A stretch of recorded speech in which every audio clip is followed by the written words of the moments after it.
Ramon, nandito lahat ng intel ko tungkol sa grupong nagtangka sa warehouses ninyo.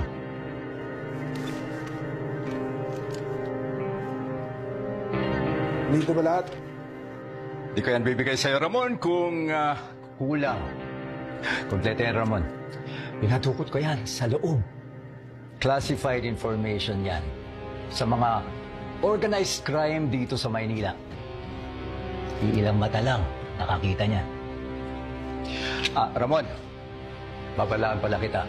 Yang si Amanda, hawak yan ni General Pacheco. Siya ang kasalukuyang regional director.